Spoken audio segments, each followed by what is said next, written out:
इस बीच भारत और पाकिस्तान के बीच 3 दिन चले संघर्ष के बाद शनिवार को सीज फायर हो गया। हालांकि भारत की तरफ से कहा गया कि सीज फायर को लेकर सिर्फ एक अंडरस्टैंडिंग है, ना कि कोई समझौता हुआ है। लेकिन तनाव कम करने के बाद आज सोमवार को शेयर बाजारों में ज़बरदस्त उछाल देखा जा रहा है।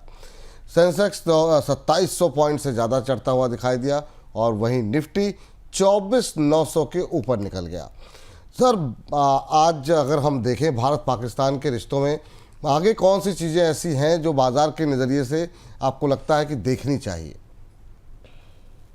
विपुल जी, हम लोग भी लगातार करीब से इस पूरे घटनाक्रम पर नजर रख रहे थे और हम लगातार दर्शकों को ये बता रहे थे कि तमाम चर्चाओं और उत्साहों और तमाम कयासों और स्पेकुलेशन के बीच डिप्लोमेटिक मामले, कूटनीतिक मामले और भारत पाकिस्तान के रिश्तों का अपना एक डिफरेंट रसायन है, उनकी अपनी एक दूसरी केमिस्ट्री है और इन्हें हर बार हम ऐसे ही उबाल तक जाते देखते हैं। और इसका इतिहास है पूरा कि ऐसे ही उबाल तक जाते देखते हैं और उसके बाद ये ठंडे पड़ते हैं और उसके बाद फिर थोड़े दिनों तक टकराव चलता है, फिर बातचीत होती है और चीजें सामान्य होने की तरफ जाती हैं। तो ऐसा पहली बार नहीं हुआ, ये लगभग 5 साल 6 साल में बराबर होता। और इसलिए इस बार शेयर बाजार ने इस पूरी प्रक्रिया को समझा था। हमने अपने पिछले सप्ताह के कार्यक्रम में कहा भी था कि 2-3-4 दिन में ये परिस्थितियां सामान्य स्थिति में पहुंचेंगी। तो जो तनाव और टकराव था वो अब सीज फायर की सीमा तक आ गया। इससे पहले भी भारत और पाकिस्तान के बीच युद्ध विराम भी हुए और युद्ध विरामों का उल्लंघन भी हुआ और उल्लंघन के बाद टकराव तक परिस्थितियां भी पहुंची हैं और उसके बाद वापस लौटे हैं दोनों देश। और ये भारत पाकिस्तान रिश्तों की एक अजीब सी फितरत है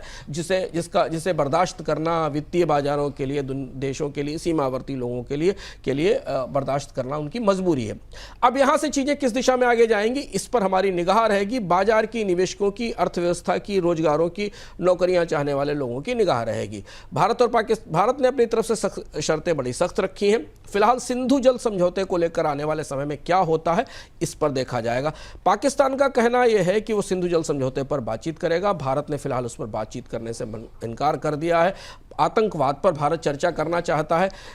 अमेरिका की तरफ से कल प्रस्ताव दिया गया था, हालांकि भारत की तरफ से इसे नकार दिया गया। अब ये देखना होगा कि आने वाले समय में जो वार्ताएं होती हैं भारत और पाकिस्तान के बीच में, उसका एजेंडा कैसे बनता है, उस एजेंडा में क्या शामिल होता है। कश्मीर को लेकर भारत बिल्कुल बातचीत करने को तैयार नहीं है तो एक ये बड़ा हिस्सा है जहां से चीजें अगर सुधरी नहीं तो ये तनाव थोड़ा लंबे समय तक सीमा पर कायम रह सकता है। तात्कालिक तौर पर दूसरी चीज जिस पर निगाह रहेगी वो पाकिस्तान का एयर स्पेस खोलने को लेकर होगी, क्योंकि भारतीय विमानन कंपनियों को भारी नुकसान हो रहा है। हम इसे बराबर बताते रहे हैं। भारतीय कंपनियों को अपनी फ्लाइट्स डाइवर्ट करनी पड़ रही है और चूंकि भारत दुनिया में सबसे एविएशन का तीसरा सबसे बड़ा बाजार है तो पाकिस्तान को भी इसका नुकसान उठाना पड़ रहा है, क्योंकि पाकिस्तान को अपने एयर स्पेस की फीस मिलती है। तो आने वाले कुछ दिनों में क्या भारत और पाकिस्तान के बीच, पाकिस्तान के एयर स्पेस से भारतीय विमानों की उड़ान शुरू होगी, बाजार की दृष्टि से इस पर सबकी निगाहें रहेंगी। यात्रा की दृष्टि से, बिजनेस की दृष्टि से इस पर निगाहें रहेंगी। भारत के अंदर एविएशन सामान्य होना शुरू हो गया है, नोटम वापस ले लिया गया है, हवाई अड्डों पर गतिविधियां शुरू हो गई। इसके अलावा और कोई ऐसा बड़ा बदलाव तात्कालिक तौर पर आर्थिक नजरिए से होता नहीं दिखता, क्योंकि भारत और पाकिस्तान की द्विपक्षीय व्यापार लगभग नगण्य है, इसका कोई बड़ा असर नहीं और लंबे समय तक बंद भी रहा है। एयर स्पेस एक महत्वपूर्ण हिस्सा है। दूसरी चीज ये है कि अगर आप थोड़ा दूरगामी तौर पर देखें तो भारत की जो मध्य एशिया में और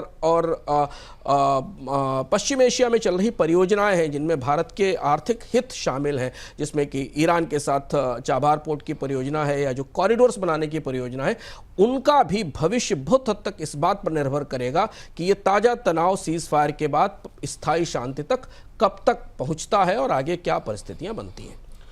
अब यहाँ पर महत्वपूर्ण सवाल ये उठता है सर कि आज जिस तरीके की रैली देखी हमने, 900 अंकों से ज़्यादा की, 24,924 का लेवल तक आता हुआ दिखाई दिया। अब आगे खतरे की घंटी कहाँ दिखाई दे रही है? विपुल जी, खतरे की घंटी 2 है। एक तो ये कि भारत और पाकिस्तान के बीच चूंकि सहमति बन गई है तो ये सहमति और युद्ध विराम अभी कुछ समय तक जारी रहेगा। बातचीत होगी और बर्फ पिघलाने की कोशिश होगी, यानी कि तेवर भारत के भी तीखे हैं और पाकिस्तान की तरफ से भी दबाव है इसको लेकर। खतरे की घंटी है अमेरिका और चीन के बीच अगले कुछ दिनों में किसी और टैरिफ की डिटेलिंग को लेकर किसी टकराव न होने की। दूसरी एक और बड़ी चीज़ है कि बाजारों के लिए एक राहत की बात इस समय यह है कि दो और तनावपूर्ण स्थितियां सामान्य हो रही हैं। ईरान और अमेरिका के बीच बातचीत शुरू हुई है, जिस पर शायद आने वाले समय में थोड़ी प्रगति दिखाई देगी। रूस और यूक्रेन के बीच बातचीत की प्रक्रिया शुरू हो रही है, टर्की में बातचीत होगी। तो बाजारों के लिए यहाँ से स्थितियाँ थोड़ी सामान्य और सुविधाजनक रहेंगी। हाँ, भारत की अपनी घरेलू अर्थव्यवस्था की चुनौतियां गंभीर हैं। रिजल्ट्स के सीजन में हमने देखा कि भारतीय अर्थव्यवस्था में डिमांड की अपनी कमजोरी दिख रही है।